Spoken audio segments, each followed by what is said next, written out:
5:31 p.m. and this is the Public Market Advisory Commission. So item A, call to order, that does so. Roll call. Item B, Stephanie. All right. Lisa Young. Here. Sorry, I threw you off there. Jeff Nemeth. Here. Stephanie Willett. Here. Peter Young. Or Hello. sorry, Peter Wolf. Wow. It's like, You're like, not here. That's not me. exactly. That's a trick question. I am Peter Wolf, and I am here. That's what I get for looking down while speaking.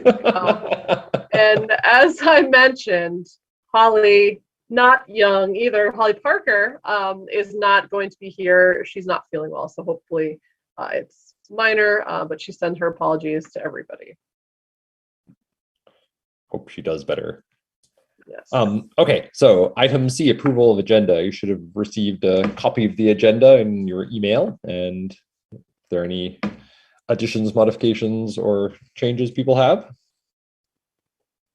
Do I hear a motion to approve? I motion. Is there a second? I second. All in favor, say aye. Aye. All opposed? Aye. It's a little bit of a lag there. So I think it all passed. I think that's Yes. okay. Okay, just to make sure. Up to a rocky start already. I know. All right. So item D, the first public commentary, agenda items only, 3 minutes per speaker. All right, we do have a participant attendee. Let me see if they would like to speak. Hello, would you like to put any comments forward at this time? Is that you, Carlene?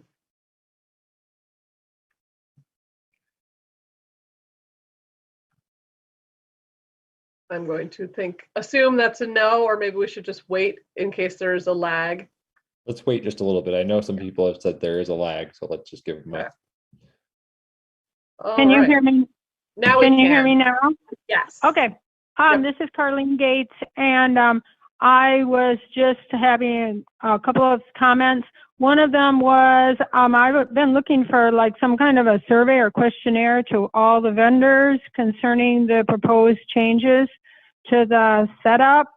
And I don't know if I missed it or if it hasn't happened yet. And then the other one is the item that I brought up last month about the parking.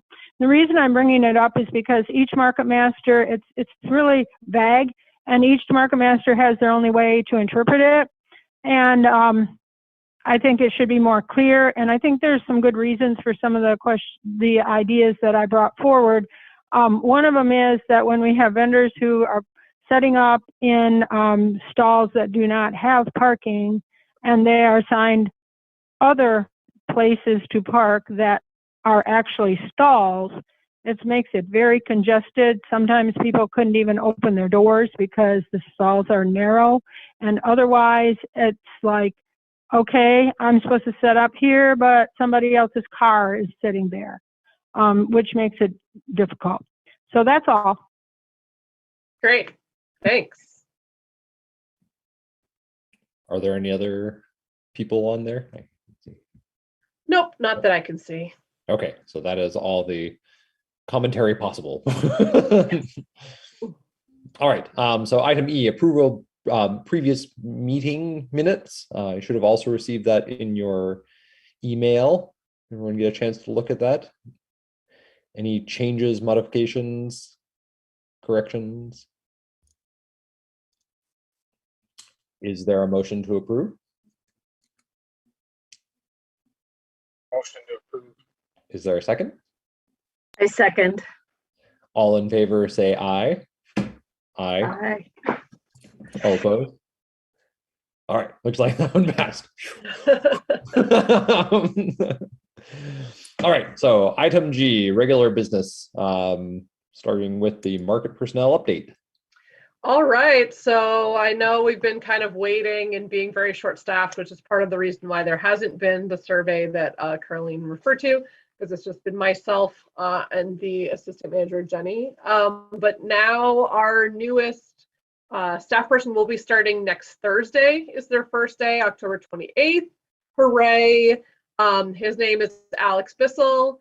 He has been a produce manager for a really long time at Argus Farm Stop. So we're very excited to get him. Previous to that, he worked at Allen Street Neighborhood Center Market in Lansing. So he also has a lot of not just market experience, but also events at market experience. So we're very excited. He also already knows a lot of the vendors, and he is from Ann Arbor himself. So we're very glad to have him. We've been sort of trying to put a pause on when he could start, just so that we wouldn't be leaving ourselves short-staffed next year, because the way that it works is that they have a 10-month on, 2-month off hiring situation. So again, it's not the most ideal of timing, just based on when other staff people left, but we have finally gotten to the point where we were bringing on the third person. And yes, we've been very, very busy. We're ecstatic to have extra help coming. We have had also a fantastic volunteer, Gina Lynn, who has come with, she's been maybe there like about 4 markets, and she's been doing a great job helping us run tokens. But you know, the time has come that we need another person. He's basically the new Becky, if you want to conceptualize it, which role he's taking. So we're looking forward to that greatly. And that's the update I have on that. Great, that sounds good. I'm glad that there are more people coming in too, because that was kind of making quite a challenging situation there. So yes, and we've had him lined up for a while. We were just sort of waiting for the right timing, and you know, other things. And then we didn't also want to have him leave Argus in the middle of the season. So we sort of compromised on a way that he could sort of ease out of that role and ease into this role. So we're very much looking forward to him starting. So next Saturday will be his first market. great.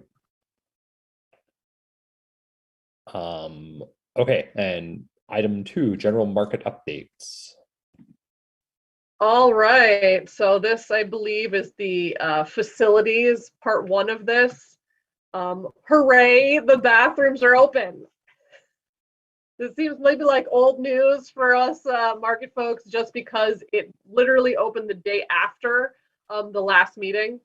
But hey, you know, it's open. We're very excited about that. They are looking good. I don't know, maybe people other than me can attest to that. But the upside of that is that for vendors and staff, we finally have a functional bathroom on site. We have not opened it yet to the public, and we'll talk about that in a minute. Or I guess we could talk about that right now too. But but what that means also is this: Jeff got both of his parking spots back because the pod is gone. So I just wanted to say hats off to Jeff for sacrificing his 2 spots this entire time the bathroom was closed. We really appreciate his patience, and also want to give a shout out to his daughters that saved a patron's runaway dog on Saturday. So congratulations to the Nemeth clan for being heroes of a market customer. But yeah, other than that, facility, we're just waiting for the market to be power washed. The order was put in a few weeks ago, but I think just maintenance folks are short-staffed and backlogged, like we all are. So that's the other really big facility thing we're looking forward to happening before it gets too cold. And then on odds and ends, there are a few places in which the concrete is crumbling at stalls. So that is on their list too. I do not know a timeline as of yet, but again, hopefully that comes through before it gets too cold for any of that to happen. And once it does get too cold, we are removing the final sink that is outside, and then stall 102 will revert back to a real stall, not the current sink stall that it is. And I've talked to my supervisors, and we've, you know, sort of tentatively decided that that's a good time for the bathrooms to open back up to the public. In the wintertime, market's not going to be as busy. You know, chances are it won't be as hard to police masking.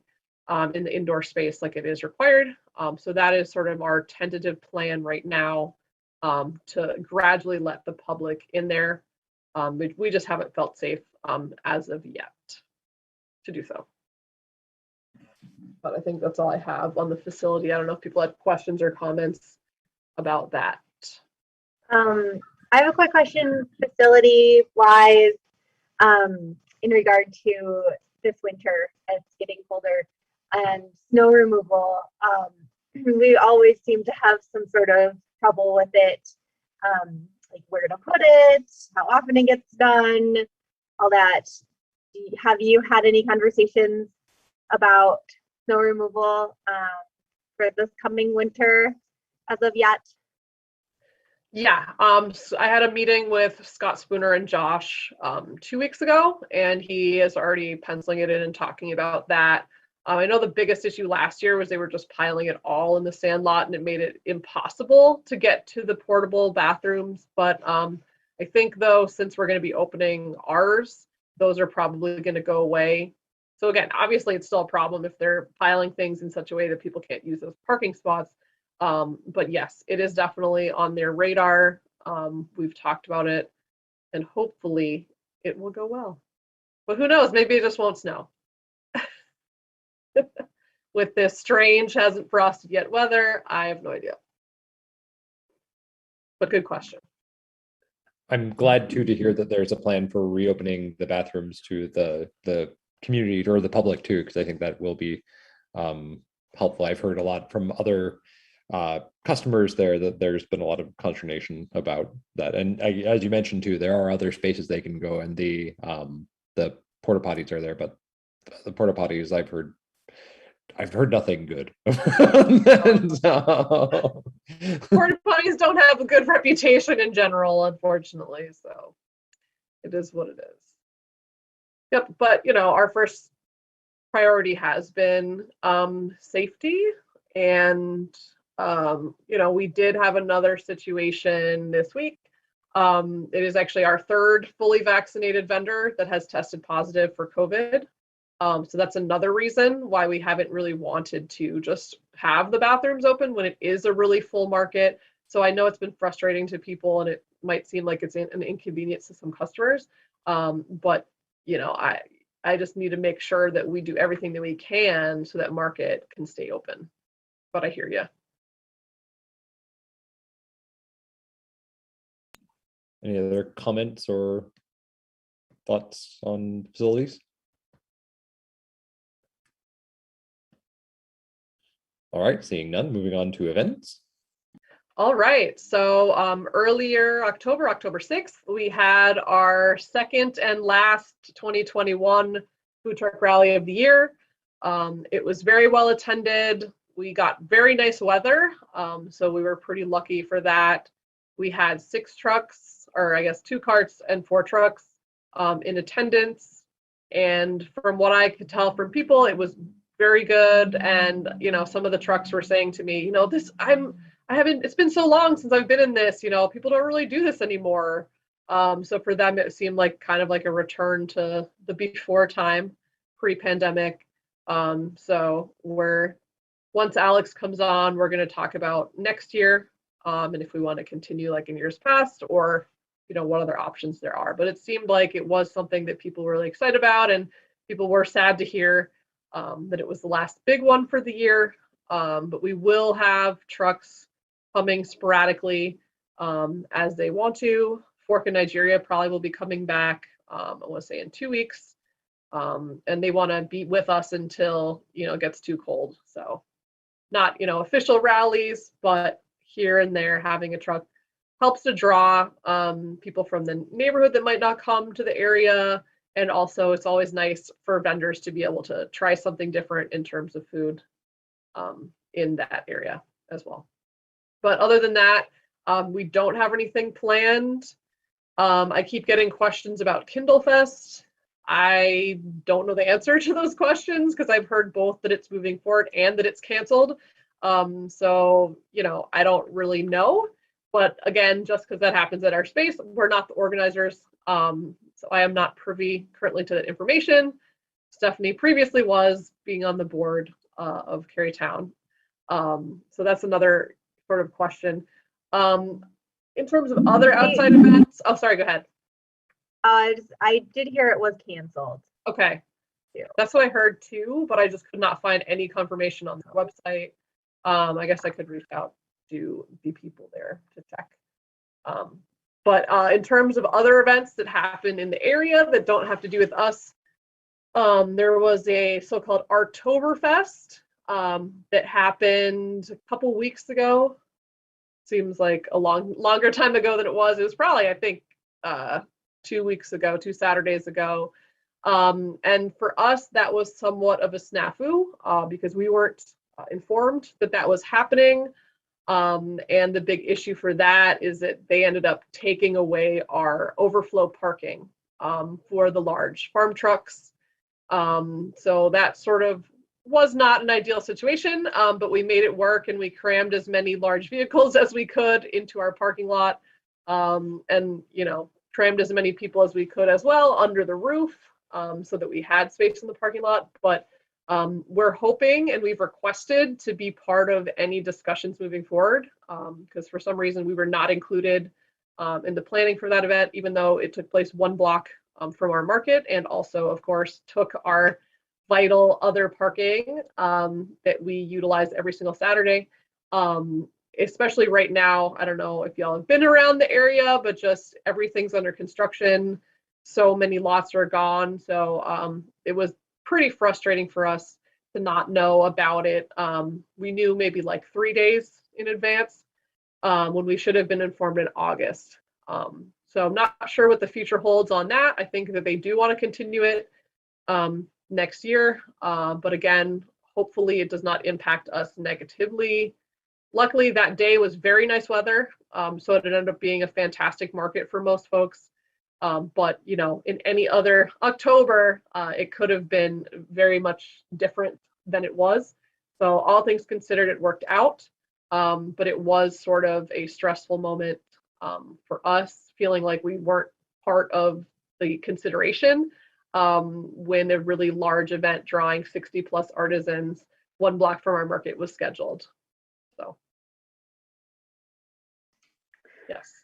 Stephanie, do you know if in the future it'll be in that same place? I didn't know why it was picked, that place was picked.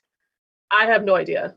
Yeah, we were supposed to be included in the conversations about planning and we were not. So I'm not sure. And again, like we didn't even know, like the city was supposed to tell us and also didn't tell us. It was just, you know, a COVID related snafu. And, you know, it's understandable these things happen, but no, we've definitely requested to make sure that we be part of the conversations moving forward. Because again, it's fine to be that close to us as long as we're aware. And as long as it doesn't make it so that our customers can't park and our vendors can't fit their farm vehicles, which again, you know, those can't fit in the structure, right? It's not like you can just go to the parking structure with your large refrigerated truck or other freight vehicle. That's just not possible. So, but yeah, who knows? Not sure. But I know, at least just looking at their materials on their website, that they wanted to be in the Carytown area to sort of just be part of the milieu. But other than that, I'm not sure if there's other options that were given to them and they didn't like. I have no idea. Thank you. Yep. And other than that, we don't have anything else planned for this year. Other than, you know, we might just have we'll maybe call the last Wednesday market of the year a holiday market, and we may call the last Wednesday before Thanksgiving a harvest market. But beyond that, I don't know that we're really having any planning for big events. But we will have a couple people coming next Wednesday as community groups. We had a blood pressure and blood sugar screening that was sponsored by University of Michigan College of Pharmacy and the American Pharmacists Association. That was on Saturday during market. And the week before that, we had the Washtenaw Black Farmer Fund at market, raising awareness and raising funds for their projects. So we have been having a really strong group of community groups, and there's been others too. That's just a smattering. And then next week, Wednesday is going to be the Washington Transportation Study will be there at Market, and another U of M group that wants to teach people about cybersecurity and privacy will also be there on Wednesday. So, you know, a little bit different than just a regular market. But that is all. Yeah, go ahead. Quick question. So Sure. in the past, like some of the stuff we've done around like Halloween and things were in partnership with Give 365. Do you know, is that just not happening because of COVID and is something that we're going to do next year again? Yeah, it's a COVID related thing. I mean, you know, the city at this time is pretty careful about it, right? There's a vaccine mandate for staff coming down that's starting in a couple weeks. And, you know, all indoor stuff is still required for masks. So yeah, we're certainly not at a place where we're able to have any events like that would draw a crowd. I mean, the reason we did the food truck rally is, you know, we had six trucks. That was it. You know, like we didn't even fill we filled like the one middle row, Dead Man's Alley, and that was all. But no, we don't feel comfortable, especially with congregations of small children who can't be vaccinated. That's just not something we're looking to do right now. I know it's sad. I know it's a fun event and kids love it. But yeah, hopefully next year we can bring it back. But yes, that's a pandemic related thing. We just thought we'd sort of ease into events, but not really commit and just sort of wait and see.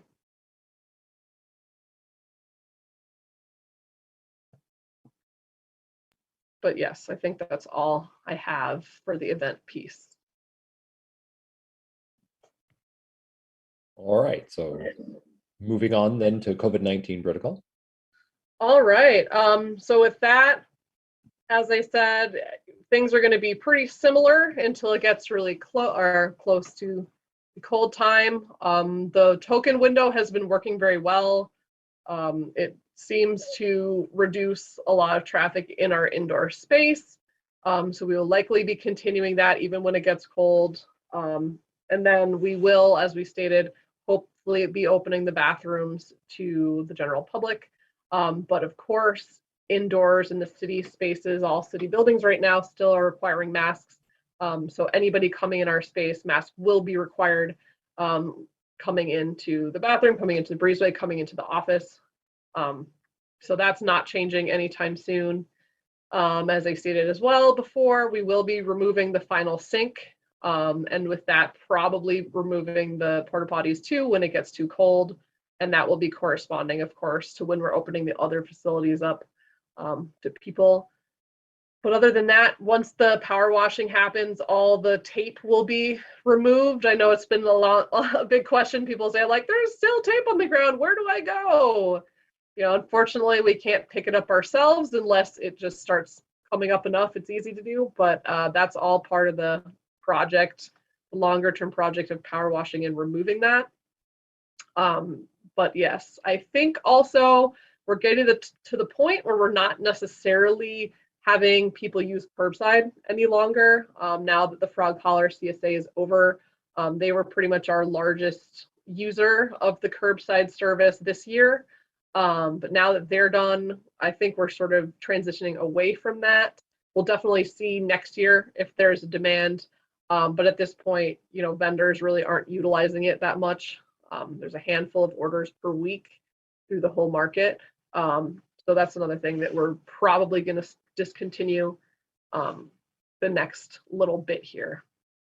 And I know a lot of people will be happy that the breezeway will be open again because it has sort of changed the traffic in this one area of Market right next to the office where people used to just sort of enter right through there. And I know the Amish family right on the corner as you enter has definitely felt the impact of less traffic. So I know people are looking forward to having that part open as well. But other than that, you know, we're just keeping what we're doing. I'm not sure what's going to happen when the city vaccine requirement for staff goes into effect, because technically all vendors are contractors of the city. And they have told me they're not sure yet. They want to make sure everything, all staff, direct staff are in compliance first, and then that conversation will happen. but it is a possibility that would be required. However, I've already talked to my supervisors about, we don't want to exclude people on religious reasons, specifically the Amish families. But we'll cross that bridge when we come to it. But as I said, the city, I believe it goes into effect November 19th. So we're talking about probably next year where this would be a thing. But again, I have no other information. And again, it may not happen since we are an outdoor space. But that is something that I have been asked by a few vendors. And especially as I stated earlier on, this week, we have had our third fully vaccinated vendor test positive. And this is the second time that someone actually had symptoms. And unfortunately, they were present at the market on Saturday. They had their mask on the entire time. And they did not come in indoor spaces. However, every time this happens, obviously, it makes us sort of reevaluate and think, like, do we need to go back to having masks required for vendors just to make sure everyone is staying safe? I'm not sure yet. I'm still sort of taking the lead from the city as they give us new information. But I just want to let you guys know that that's all sort of where we're at right now with the COVID stuff. And let me know if you have any questions, comments, concerns from that.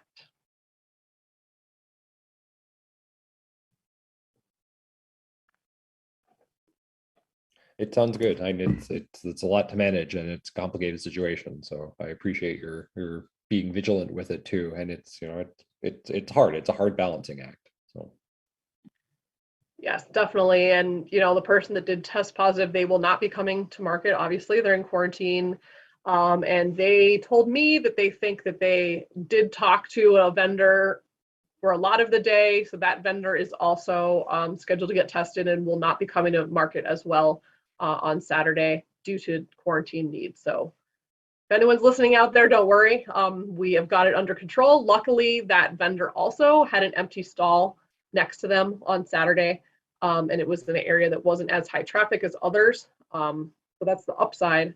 But, it just shows that even being fully vaccinated does not necessarily mean, you're safe. Of course, I don't have to tell that to you all, but if anyone out there in TV land is listening, it's very important to still be safe no matter what. And with that, we have had a few vendors tell me they did get their booster. So that's really good news. But of course, being that we are a very diverse group, I don't know everyone's vaccination information. That's not been a requirement since we were outdoor space. I'm not sure if I have the authority to even request that, nor do I necessarily want to have that conversation with people. But if that is a directive from the city that will be required, we'll grapple with that as we get there. actually, on a related note that may be relevant, I've spent a lot of this last few months volunteering with the county for their public health pop-up vaccination clinics. And they do have a form there where you can actually request a pop-up vaccination clinic. So it could be another event, particularly if it does become mandated for all employees. It would be like, hey, come to the market, come to a food rally and get vaccinated, or get your booster, or get whatever. So that I know they're looking for venues, and that's a good high-profile one. That's a great idea, actually, especially in the wintertime when we're not that crowded, that people might be actually able to park in the lot. Definitely, I will reach out to them. And they do a lot of them outdoors too, for all the same reasons for that. So it's actually a pretty good venue for it. Great, thanks for that. Okay. All right, that's all I have for that piece, unless people have other thoughts. All right, seeing no further comment, we can move on to item 3, sign-in process rule change continued. All right, so last time we did not get to talk about specifically the parking. So I thought that we could sort of start with that and circle back to other items. If people had some thoughts about that, or how you wanted to talk about this conversation, because I will be opening the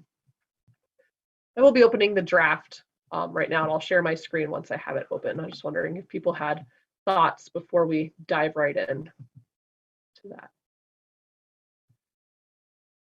I guess I had one point of kind of clarification too, is that I appreciate you sent me the stuff for the move up and the stall assignment stuff too, and there's a lot of discussion there. But one of the things that was kind of confusing to me too, and I don't know how, I haven't got a clear read on it, is so vendors are assigned or get X numbers of stalls and Y number of parking spaces, but the stalls are all numbered and very orderly, versus the parking spaces seem kind of willy-nilly in terms of, it's not like there's in the sign up sheet or in the move up, whatever, that there's no listing of site, parking space number 16, 18, and 24.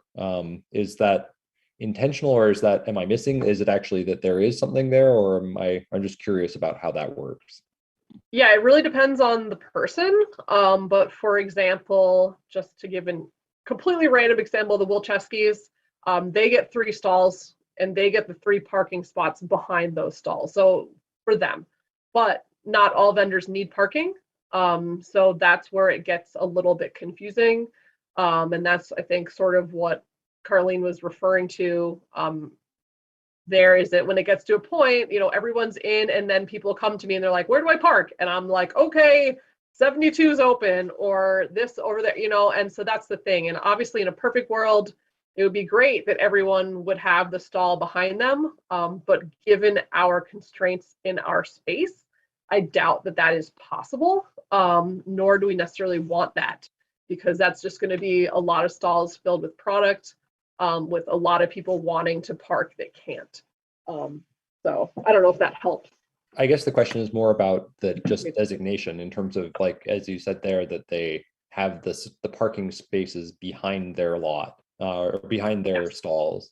And I've talked to some vendors too, and some don't mind, they can park elsewhere and things like that. But it seems like it would be useful if it was more of a one-to-one mapping versus it becomes fairly vague. And that sounds like a potential form of, it's like the vagueness leads to friction, and which leads to conflict. And so maybe I wasn't clear about it, but certain annuals have assigned parking spots, that they're the same exact spots every single week. They know what it is. I know what it is. It might not be sent to them every time, but those are always the same for specific people with those. But given the fact that the market does change week to week in terms of who's there, there will always be flux in terms of parking access. But I know, there has been some confusion where people thinking like, oh, I'm set up behind me and I'm not parking, so that's my area to set up in, but don't realize that if you're using that space, you actually have to pay for it additionally. So that's the other thing where this might get confusing, is that annual vendors, they pay for the year, right? So they pay for their parking spots, they pay for their stalls, and then if they want an additional parking spot or additional stall day of, they pay day of. So in essence, those annuals that have those parking spots are already locked in, right? So they know. So yeah, there might not be a list for me to share with you, but those are already definitely set up. But again, some people use their parking spots for product, right? They'll have their truck, but then the 2 spots next to that they'll have for backstock, or they'll have for plants, or they'll have for other display areas. But it is written, when I send an email out every week, it definitely says, if you don't have an assigned spot, please check with me for parking. So it's always, curated by market staff for the most part. Obviously, there's people that just park wherever they want, even if we put cones down, and then we have to go over there and be like, sorry, that, you can't do that. You got to move, which, does happen from time to time, especially with newer people that might not know where the spots are. But I don't know if that answers. Well, I guess the thing the connection there that seemed uneasy with it is that because they're all metered parking spots, that they're all numbered already, or at least there are lines painted, and that there are, so that's where the disconnect came in. Is that if you've got that nomenclature already, is there some way to use that, or is that not applicable? It's actually 2 things. One is that the numbers of the stalls do not correspond with the numbers of the parking spots, unfortunately. And it's a big point of confusion where people are like, oh, I think I'm in this spot. but they're not because it's a different number on the stalls. Secondly, on the Carytown side, the lines that are painted do not correspond with the stalls. So that's another issue in which on our map, it seems like everyone has a space, but there's actually one less because they've repainted the stalls for, just regular parking. It has nothing to do with the market. So those are two ways in which things are confusing. Another way in which things are confusing, not all stalls have parking, even though people need parking. So there are a lot of people that have assigned stalls but have to park elsewhere just based on where their assigned stalls are. So it's very confusing. I can understand that for folks that aren't in the mix every day and don't necessarily see how that happens. But I would just say realistically, I don't think it's possible for example, a lot of people that want to have 3 stalls. Can all those people with 3 stalls have all 3 parking spaces?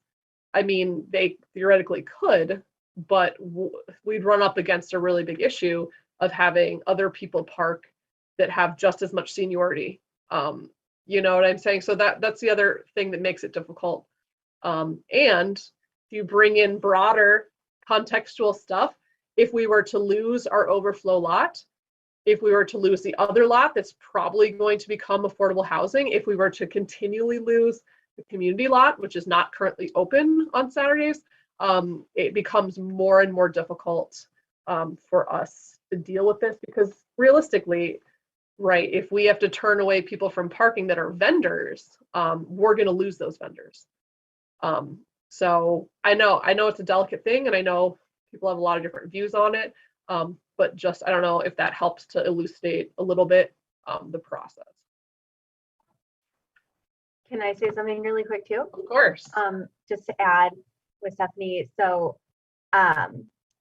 another reason I think why it's confusing too is because historically, I think the parking spot did go with the stall behind it, and I think like more recently we've been using it, as Stephanie was saying, like say you have 3 stalls, maybe we'll use one of those, or she's been allowing a vendor to park in one of them.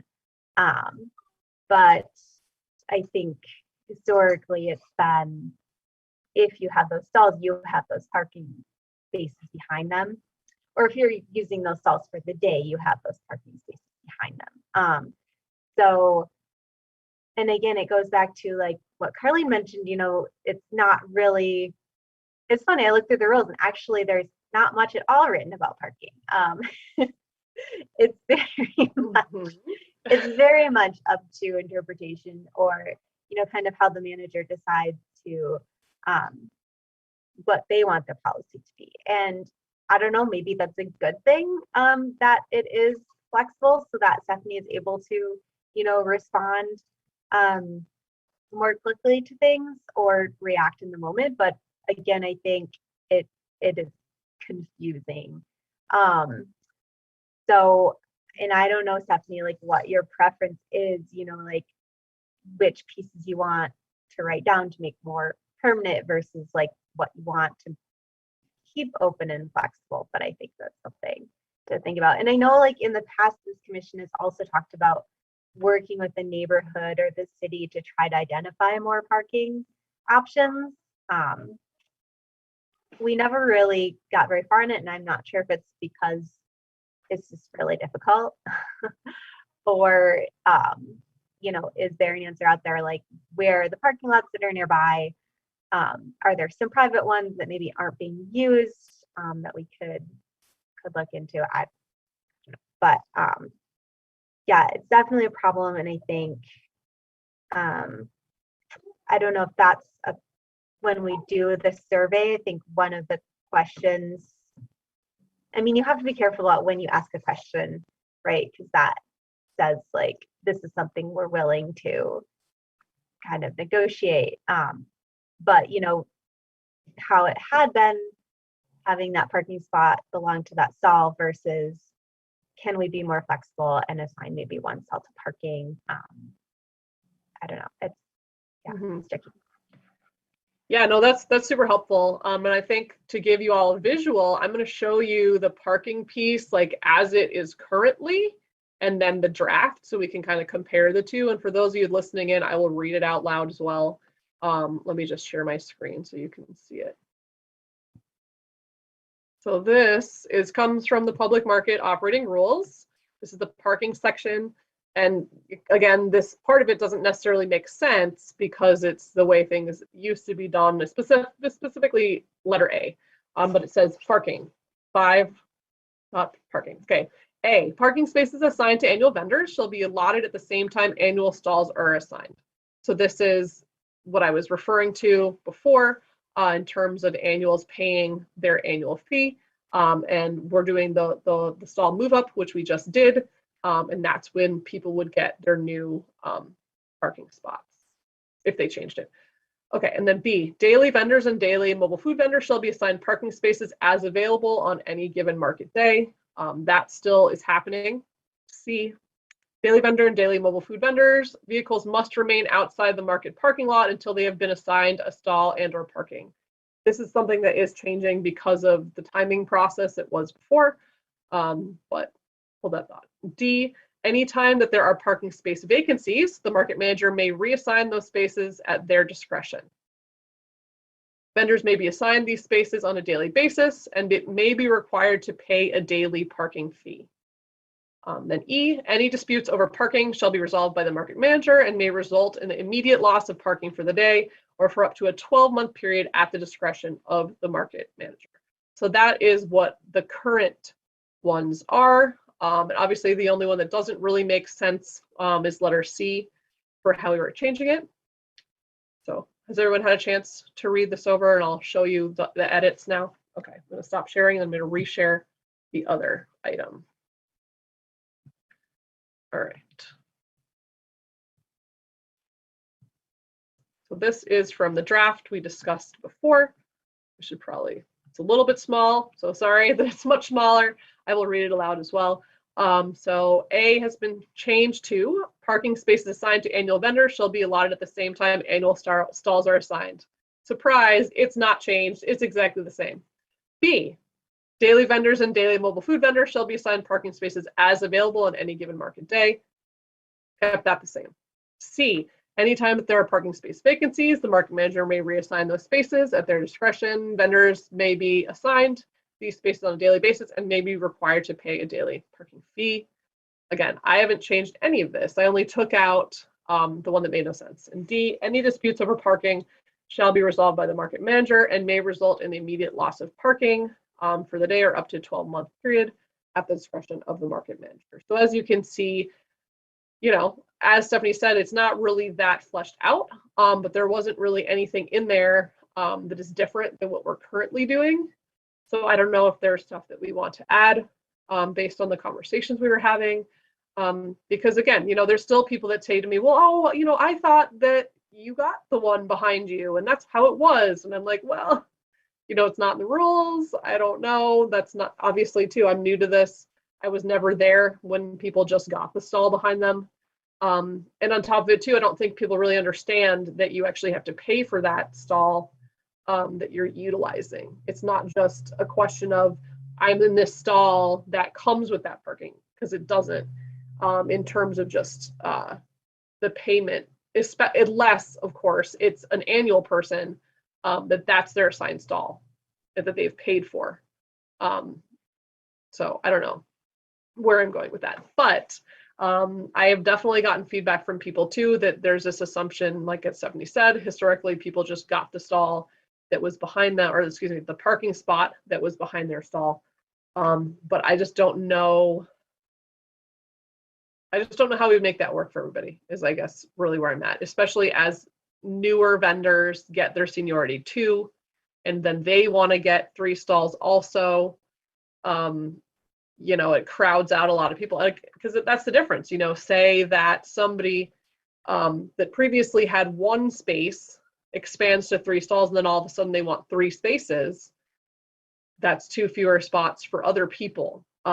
So I don't really know how to write it. I don't know. What do you guys think? I'm going to stop sharing. I would like to say too, like the other piece that comes with having extra parking stall or having more parking with your stall is because you can use it any way you want, parking or setting up your products in that space. Because space is such a premium, it could be like having an additional stall and you're only paying $5 for it. You know, Yeah. it does give a big advantage. It does give a big advantage. And again, it's at such a cheap rate, like $5. Yeah. It seems a little unfair in some ways. But yeah, I don't know the answer, Stephanie. And again, like I said, I wonder if it's more helpful to you to have it be vague, or is it more helpful to you to write it more clearly, or is it more helpful to you to say like create a separate protocol that you use so that people can look at it, you can share it, and you can look at it, but isn't cemented in market rules, which are so hard to change. You know, I guess I wonder what format is the most helpful.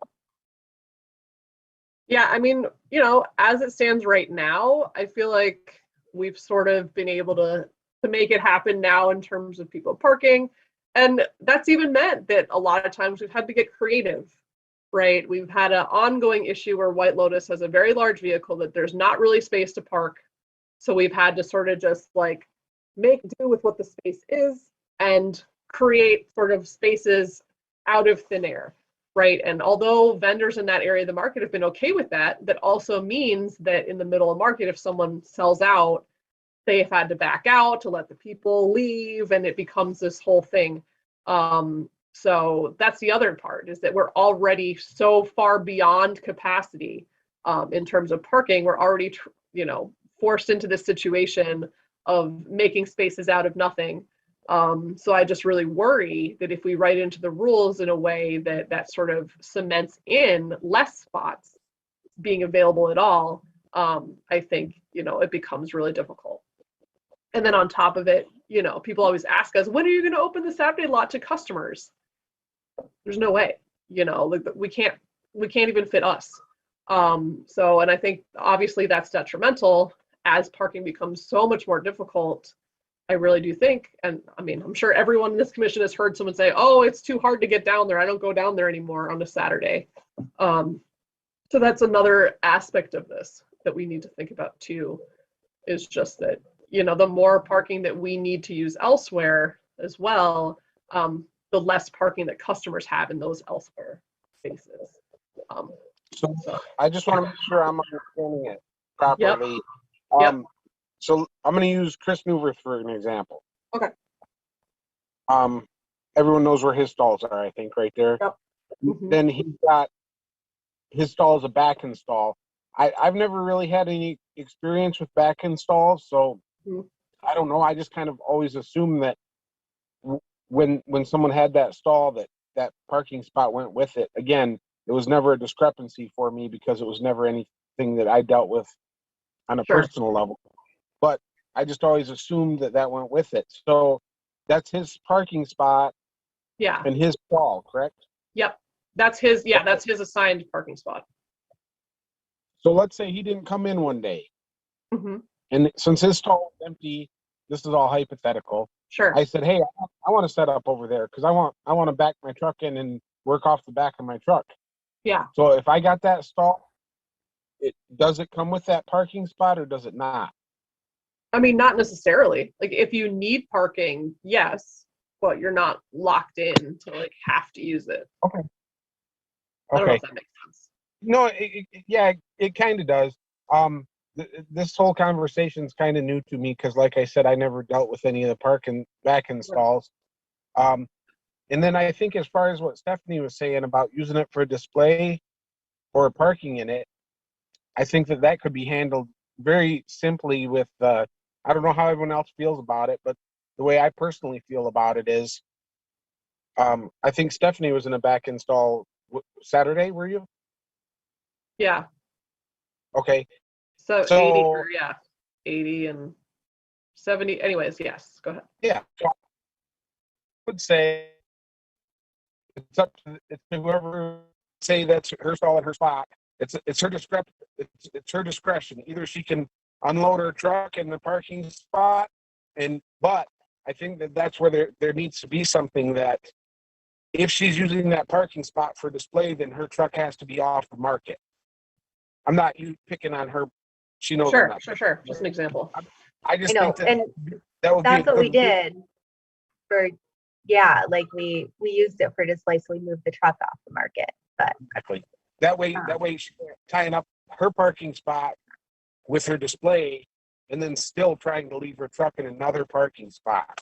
That's where I think it starts to get kind of hairy, and I think that's what a lot of people are worked up about, you know. Sure.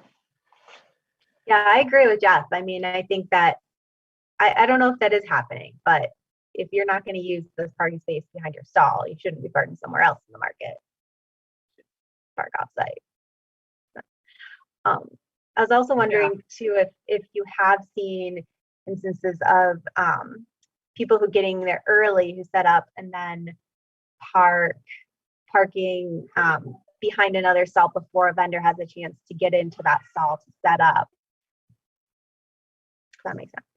Yeah. Well, there's just one sort of area where that might be part of it, but it is the area that is kind of the back in stalls right next to other stalls. So it might look like there's a lot more parking spaces than there are. So 85, 86 is what I'm talking about.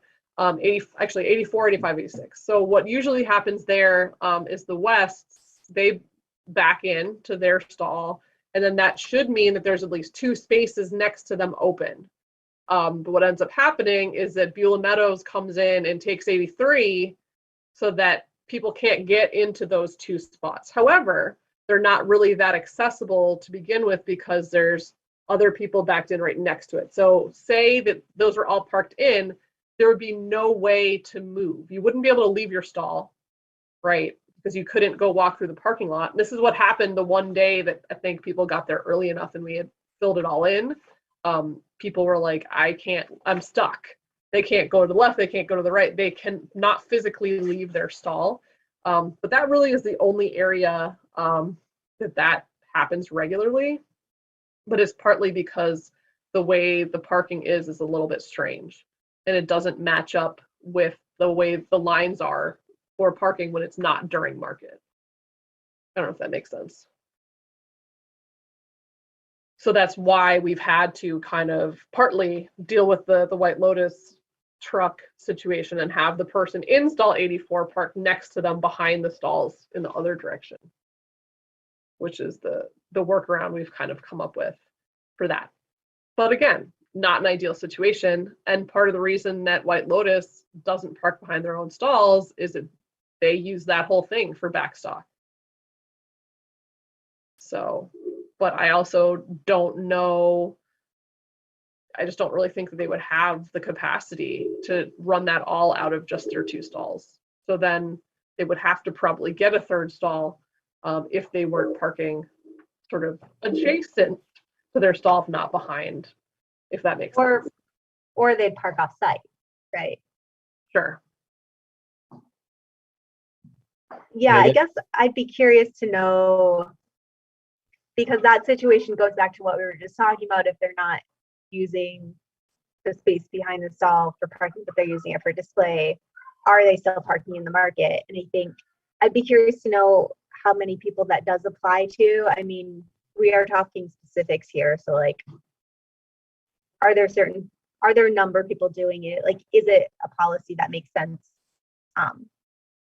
I guess I need to know specifics before saying like, that makes sense, you know? I mean, I don't necessarily, well, let me think. So Jeff from Maharg, he does park in a different spot because he can't get into those spots because he's in 86. So he's in that area that it's not possible to get a vehicle behind those stalls. And that's kind of why the White Lotus thing has even happened, because the stalls right to the north of them are not, you can't get into them because there's cars going this way with cars going this way right next to it. You know, they're perpendicular to each other. So it's become a difficult situation there. But otherwise, I don't think it's really very widespread with people not parking behind their stall and parking somewhere else in the market, unless it's a spot that doesn't have parking, right? So for example, if you're on the side of the sandlot that has people that have assigned stalls, that person then, if there is availability, they will be parking somewhere else in the market. So this is where it gets very confusing. And it gets to a situation where it really just depends on like week by week where someone is, especially for dailies. They get moved around. So I don't know if that makes sense, but yeah, I really do feel like it's maybe 2 people, 2 or 3, and it's just because they're displaced in that same area that is a little strange. So it's definitely not the majority at all. I guess a few questions too is that Sure. Coming back to I hear you're saying that people are kind of have the assumption that they have a parking space behind their space and behind their lot or behind their space if it's available, if there is one, and some places don't have one, but most do. It's probably like 50-50. Okay, I guess that's true. Definitely not most do at all. Yeah. Yep. So it makes me wonder too that again, it's coming back to using the existing infrastructure of the parking is all numbered and it's designed for traffic to move around. And it would seem like that would be at least a logical mapping in terms of saying that here you can park in parking, meter number 1643, and you can park in number 1843. And it may or may not be behind you. And if you choose, if it's based on seniority, which I assume if that's how the site assignments are too, that it's like, hey, seniority, I choose this and I choose these I have this many parking spots and I have this many things. Okay, I get these spots and I get these parking spots. That's now occupied. Next, and just work through the lot. It seems like that would be pretty transparent and pretty cut and dry in terms of it would be, and it would imply some may have parking that's not behind them. Some would have, I have only one spot and this is my spot and it's defined by this box. That would make it clearer. It would make it more cut and dry. And that also might address the thing too. And I'm not sure how to deal with the increasing in, because if you can't have more parking than you have, nor can you have more stalls than you have. So you can't it would really put a more concrete cap on that. But it does seem like it's a missed opportunity to use that infrastructure that's already there of this kind of defined spaces that others could use. And also it's something that people are pretty familiar with. You can park in this spot with this number right in front of it. That seems like that would then allow non-adjacent parking too, in terms of if you can't be near yours, or if you don't care if you're near it, or you want it near the entrance, or you need it near there, or you need a longer spot, or you can't back into this, then you can go over there. That would seem like an easy fix, but maybe not. Well, I just want to be clear that most annuals know where they're parking. It's always been assigned to them. They know exactly where it is. It's not unclear. The only thing which is getting a little wonky now is new dailies, newer people, as well as people that just recently got their seniority. They happen to be in spots that they don't necessarily get a parking space. Or one of the newer dailies was telling me, oh yeah, or a person who just got their seniority, just got their annual status, were like, oh yeah, well, I thought that I got all these spaces behind me. And I'm like, no, like, where did you think this? It's not in the rules. But again, I think it's maybe just a practice, or maybe other markets are like that have less vendors. I don't know. I don't necessarily see it as that big of an issue. I think it's pretty straightforward. And the practice right now is like people get as close to their space as possible. And if they can't get there, then we come up with other options. And then if those options aren't available, then they go into the overflow parking in the other lot. So I guess though, what I'm suggesting might be as a way to take that system that's already understood and that the annuals are doing and that you're doing, and that seems to work, but to formalize it, to say that there's a one-to-one mapping in terms of you're an annual, you get site 93, 94, and you have parking number 1683, 1684, and 1685, or whatever. Because some people have more parking spaces than slots, or vice versa, at least on the seniority list too, that there are some weird mismatches where they're not exactly equal in some cases too. So then that would allow that mapping to happen in a formal way. All I'm saying is it already is, I guess. And that's maybe like, it doesn't make sense to folks that aren't in the market, but when you're looking at that seniority list that I gave you, like imagine you saw Wilczewski, that's the parking spaces that they have. But it doesn't right? say And where anyone they that, are. It says where well, they're it's directly behind their stalls. Right. So that's what I'm saying. And I think if anything, it's going to make things more confusing if we bring in an entirely different numerical listing that does not match up to the stalls. Right. I think that is overcomplicating. I mean, I know what you're saying, but I think in the moment, it actually will overcomplicate the situation. But again, that's my view. Again, if they matched up, it would be different. But we've had multiple problems in the past why people say, oh, well, you told me stall 40, here I am. And it is behind like stall 44 or something like that. You know, it's not even one off. It's very different. I don't know. I guess maybe I'm interested to hear a little bit more from Stephanie and like how things might have been different now, or like how you did it before, or I'm interested to see like what if any is different now. Well, I mean, it's always been a problem. We've never had a good solution to it. I think what's different now, well, first of all, and I'm not sure if this is how you're doing, but because the annual vendors pay ahead of time and pay for their parking spaces ahead of time, so they're built specifically for those stalls and those parking spaces behind them. I think, which is for annual vendors, just consistently those stalls, those parking spaces went together.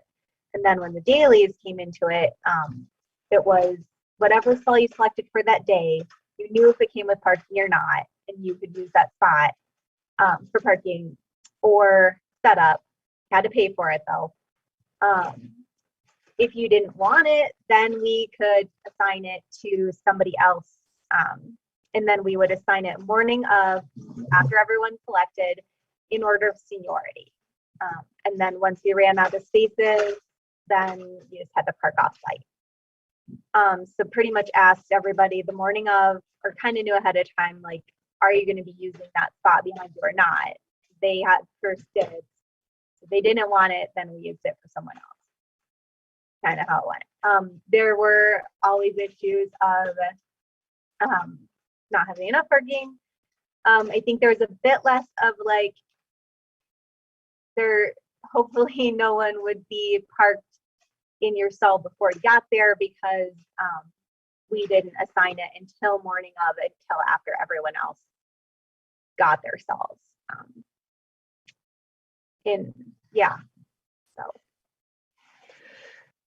Yeah, I mean, it's very, very similar, if not exact, to what we're doing now. I mean, the main difference is, say somebody will ask me, hey, I know I need parking. I'm going to get here earlier than everybody. Where can I park?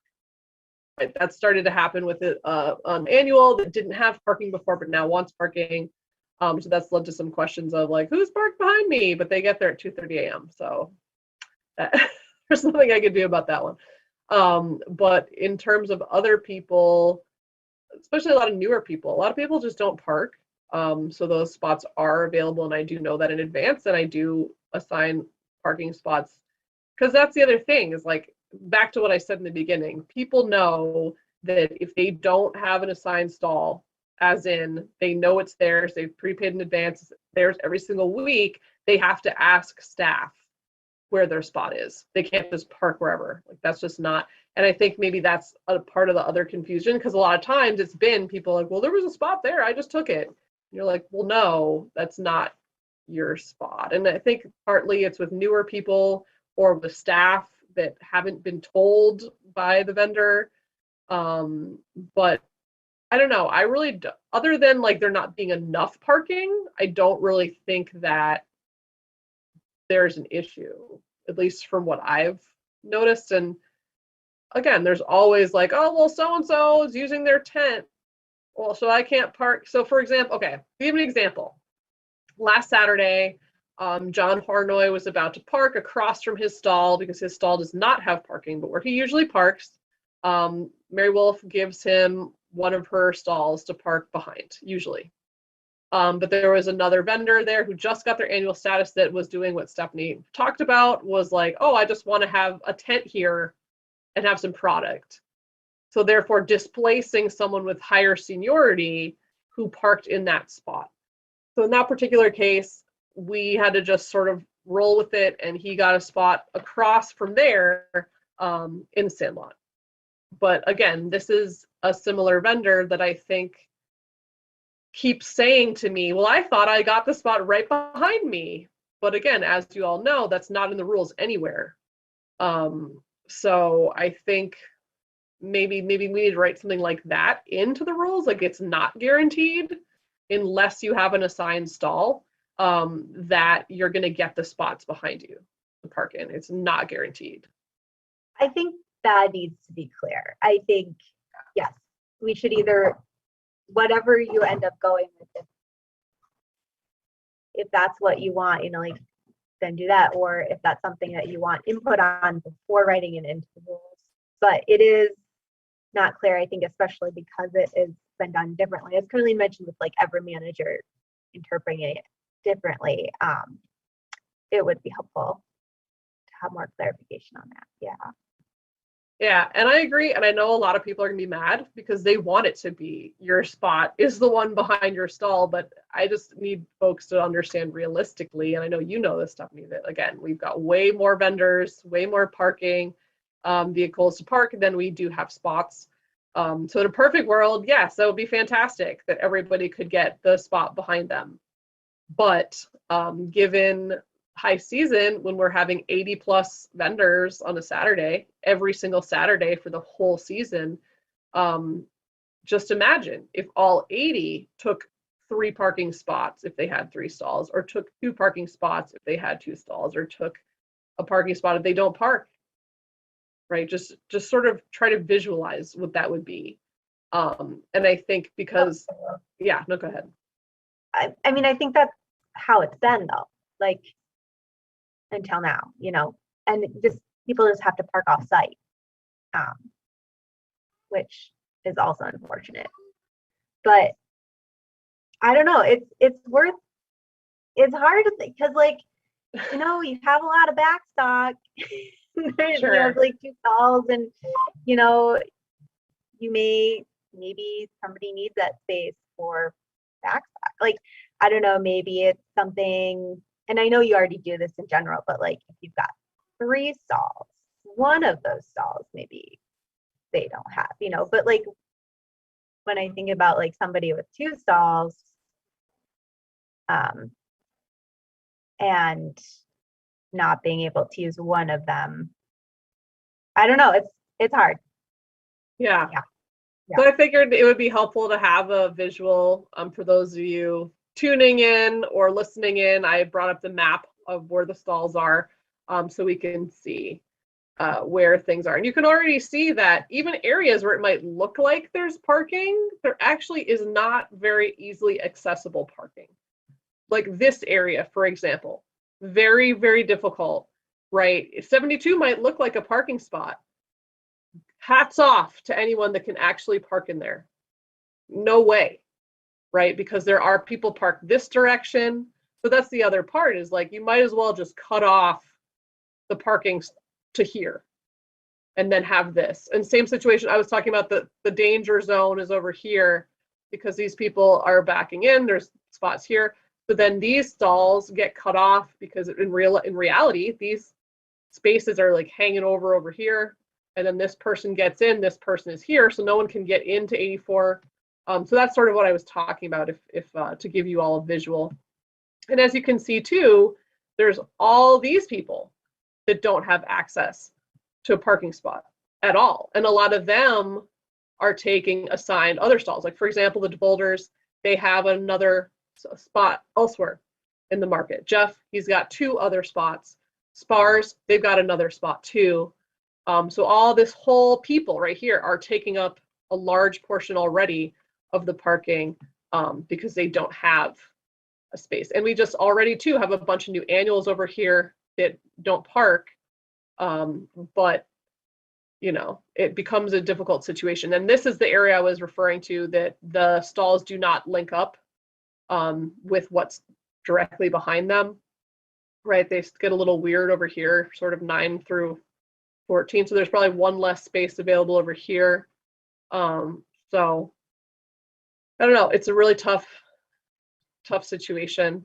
And I feel like right now, the only people sort of getting left in the lurch are the dailies and maybe the newer annuals that want to have 2 full spaces behind them, or think that they just automatically get it included. So I don't really know the solution there. But when I said it was 50-50, I'm definitely going to retract that, because it seems like it's probably more like 60-40, no parking to parking, as I'm looking at this map right now.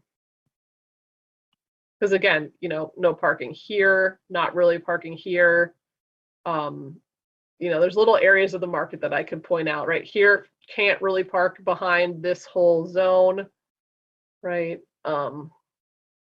So that's really where I worry that if we say, oh, you get guaranteed space behind you, but what happens for all those people that don't have a space? Does that mean they don't get the park at all? Like, and I just worry that that's going to cause another issue in and of itself, because a lot of the people that aren't with the parking spot behind them are very high seniority, if not highest on the list. Like Gracia, for example, they're in top 5, and you know, they sort of make this parking happen, but they have 4 stalls and they can maybe get like 1 vehicle in.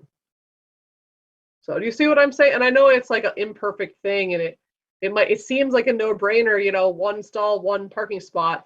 But just realistically, I think that's impossible given our current space. And then Sandlot is the area right here.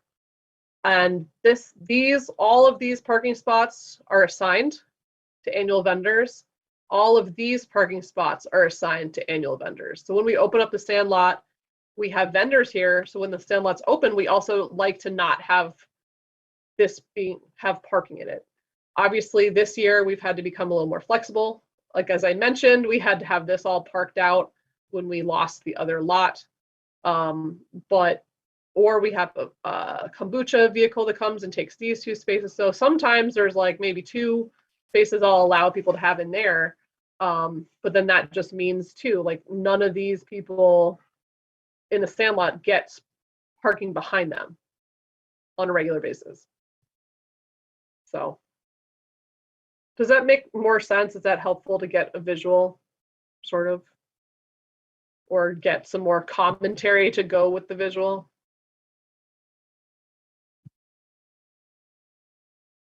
Or does it just make things more complicated? I think it helps.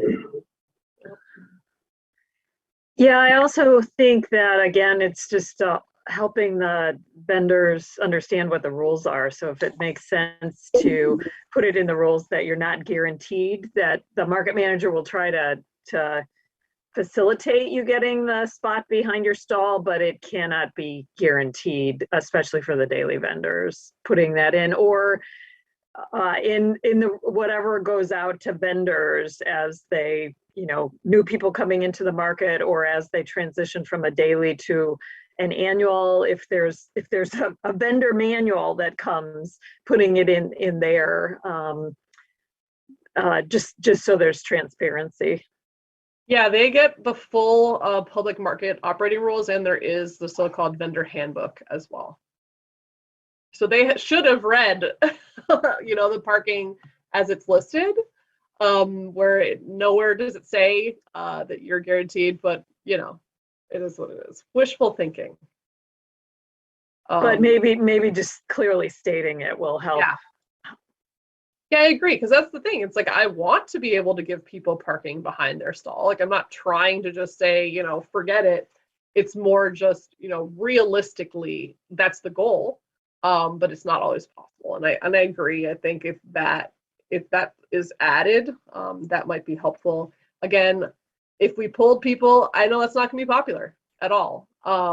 But realistically, we need to remind folks that that never was in the rules. And just because it's been done that way doesn't necessarily mean that it's a rule. So I don't know.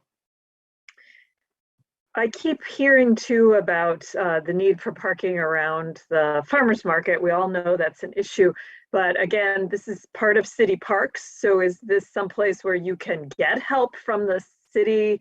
I know it's like asking Peter to talk to Paul to talk about the community lot and things like that, but that is part of the city kind of infrastructure too. And yeah, well, I like being a thorn in people's sides sometimes, just to keep reminding them that, we all are supportive of public housing, but if that's going to take parking around the farmers market, that's going to have an impact on the farmers market as well, just to be a squeaky wheel that way. Sure. I mean, we've given them all that feedback. They're aware of it. I think the really big issue comes is that, like, yes, we're a city park, but when we're talking about lots that aren't city owned or city run, it becomes difficult. Like, for example, I refer to our overflow lot as if it's ours. It's not. It's the county's. We could lose at any given time. That there's no guarantee whatsoever that we'll have continued lot or access to that. And that was made very clear by the Oktoberfest situation. And I understand if the county would rather, get the revenue from that being open to a special event, whereas, we're parking for free in there on a Saturday. That's the reality. Same thing with community. Like, I wish we had jurisdiction over any of this, but unfortunately we don't. And, even if we did lose that small lot to affordable housing, I feel like it's like 20 spots. It's a very small lot. But I hear you. I hear what you're saying. But I think it's more of indicative of this whole issue where with A20, there's this whole trajectory towards everybody having bicycles and having alternative transportation. And I think that's great. But realistically, when a lot of people do shopping, that's not accessible to everybody to be able to have alternative transportation in that way. And I agree with you. We need to make sure, our customers, as well as our vendors, can get to the market to stay viable. This is a really, really important issue. So for me, again, like, if I had to just cram more people into our market space so that customers can get to the market, I think we really need to think about doing that. As frustrating as it can be, right, to not have enough backstock or not have a parking spot for your staff person in addition to yourself, or whatever use that people have of their multiple stalls or multiple parking spots.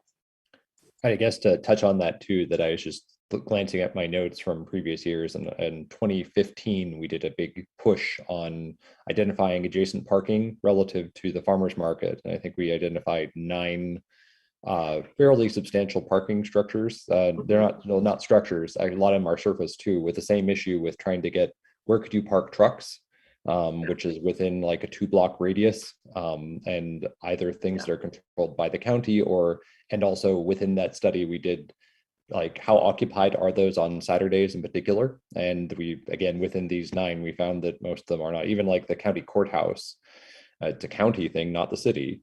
But it's a large surface lot that is largely empty on Saturday, but closed. That's our overflow lot is that one. Yep. And then there's another one too across Ashley. There's another church one. We've got a large number of them, and it's not an easy one to resolve, but somewhat it's helpful for directing the public to ones where they can go to make sure that they have that option and that communication. We did a big push for that, trying to educate people that, like, the parking structure is nearby and that is somewhere you can park, and there's on Saturdays, except for football days, will be parking there, lots of it. But the other ones required trying to figure out how to essentially create an agreement between the market and that particular organization, which is hard, but it may be worthwhile in terms of, particularly for if vendors have trucks that they can move off, and then we have space for those. They don't need them until the end of the day when they move them back. Then, okay, we've got it, and it's 3 blocks away. So that would be a place to go for that. Yeah, and I think this is where your research went, Peter. there we This is go, on our there we go. website, where it does have the additional lots. And unfortunately, it does have like the community lot that's not available. And this blue one is the one that we might be losing for affordable housing. This green one, yes, this is the other surface lot that trucks can fit in, which was supposed to be our overflow for the Oktoberfest, but there was a misconception with or miscommunication with pushing that along. This is our overflow lot right here, and then these two are structures. Mhm.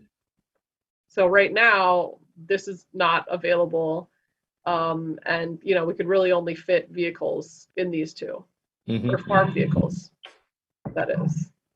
So, Yeah, and we identified at least two more. I know one on Ashley Street, north of Kingsley, and then there's northeast of northeast of the market. There's also a fairly large church parking lot, which is unused on Saturdays, and that it's in the center of a block. You can see it from satellite, but you can't actually. It's almost hidden. It's almost go back and look at my it's like note. 1 block up from. It's like 1 block up from Division on Kingsley. I think I know. I'm what you're not talking sure. It's northeast. If I'm walking, I can find it. That's the only. But it's this weird thing that kind of struck me. It's surprising because you walk all the way around it, you don't see it because it's in the center of the block, but it's huge and it's like a pendant and it's super close in the market. Yeah, right. So that those and that one's a surface lot. It's not in the greatest condition, but it's better than a lot of others, and it's surface. It has no vertical obstruction. Same thing with the other one on Ashley is it's community dentistry. It's run by U of M, and they're closed on Saturdays, and so it's completely closed. There's nothing going on there. All the lights say no parking, but there's nothing going on. Their office is closed, and it's all surface parking. Okay. So it's like, okay, well, it's not a lack of availability, it's a lack of coordination. So Who owns the parking lot over there next to between the restaurant that used to be, I don't know what they're even called now. The restaurant right behind across Detroit Street, and then it used to be the beer cooler. I'm not sure what it is now. There's a parking lot in there, and there's all kinds of signs that say no parking, and no one parks there all day on Saturday. I know there's a private one that's near the city building, just north of the city building, which we tried to get information on that one, and that one is also unused, and it's again 2 blocks away from the market, and it's abandoned all Saturday, but it is in private hands, and there's no way to easily figure out who we could approach for that. It's not city owned. So great. Okay.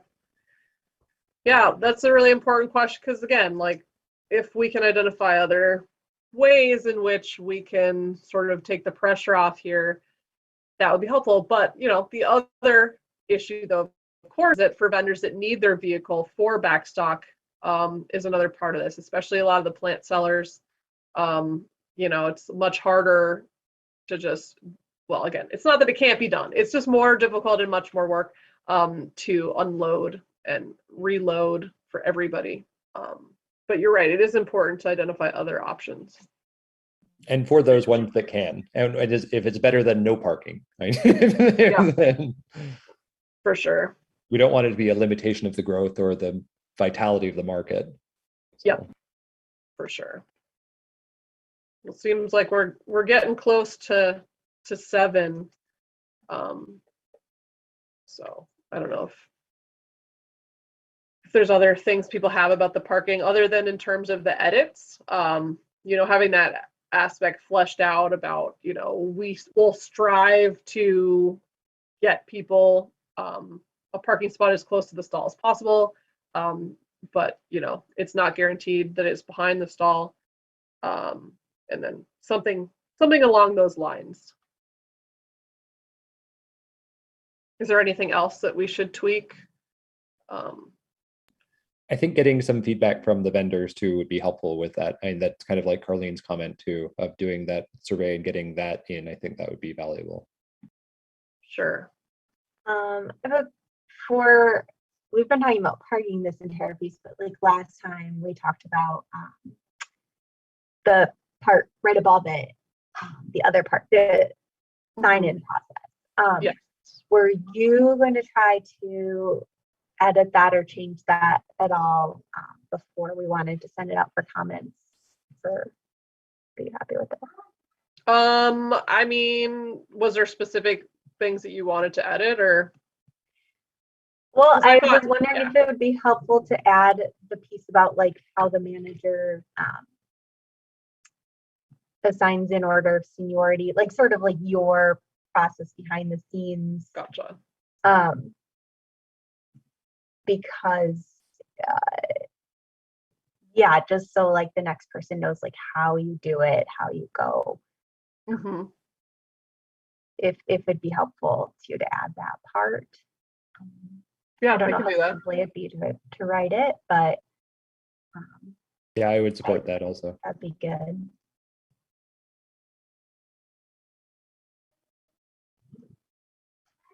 Yeah, I think maybe like if you could write up something like that for the next meeting, and then we could look at it, and after that we might have enough of a document to send out for comments. That sounds like a good plan. Okay. Yeah, that sounds good. Well, thank you. Yeah.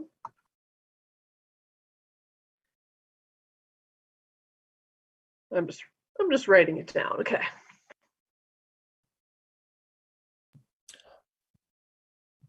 All right, so it sounds like we've got a plan then for the kind of how to proceed forward with that. So then, Yep. Shall we move on? I think we have to, unfortunately. Okay. So go to item H, new business. Anyone have any new business? Seeing none, we'll move on to J, second public comment. All right, let's see. Someone has their hand raised. You can go ahead and talk. You're unmuted. Just unmute yourself and you're ready to go. Okay. All right. Yep. This is I can Carlene again. And I guess I've just got a couple things. One of them, and this isn't written down, but it seemed to work pretty well, that if you were going to use your stall to put product, and please understand that for people who are making their living coming to the market, they can't necessarily fit everything up there on that small pavement that you have for a stall. And with your vehicles in there, that's just using up space that you might need for your product. The second one is that if you use your stall that way, then you will not have a space in the market to park, especially when it's full.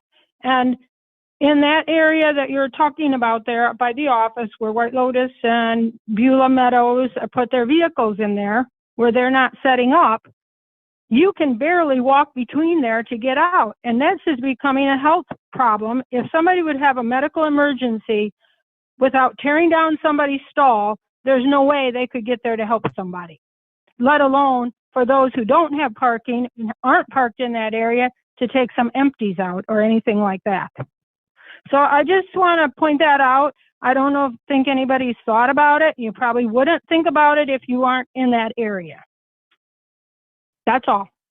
Thanks, Carlene. And, you know, that is actually what I did address in terms of that 84, 85, 86 thing, in terms of people not being able to get there when it is full. So I completely hear you on that, Carlene, and I agree. And again, I think all of us understand the constraints you all are under in terms of the needs to have all your product there, the needs to have enough volume to be able to be stocked throughout the whole market. I mean, that's clearly a thing. So maybe then we need to have something explicitly written that says it's an either or. You know, you can either use your thing for parking or for backstock. Or again, I don't know how to flesh that out yet, but I think maybe that's a result here, is that we need to explicitly say you don't get both the two stalls behind you and an additional parking space as part of your assigned stuff. Is that then Sorry, is that different? I guess I was understanding it differently. Oh, okay. Well, I thought we had talked about the option and then I like that option, personally, because I think that sometimes it is not enough space on those stalls. But I guess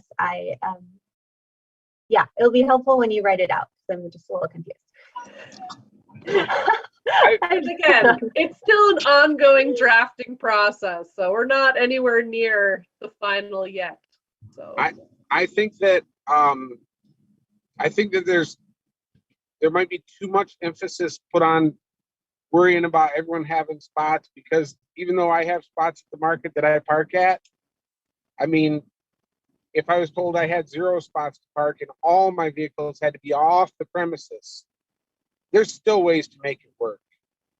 You might have to walk a little bit, or get creative and go park down the street a couple miles. I kind of see Stephanie's truck parked a little ways away from market. So I think that maybe I definitely something needs to be implemented, but I think it can definitely be done. I think it can definitely be worked out. It can be worked through. And I apologize for all the bouncing around. I have to go to parent teacher conferences, so I'm trying to keep moving. Well, I've been listening the whole time. no, you're good, and I appreciate that positive spin right at the end. I think that's what we need to remember. It can be done. So great. Well, on that note. All right. So then on that note, we'll go to item L, adjournment. Thank you all. Thanks, everybody. Bye. See you Thanks. at market. Yep.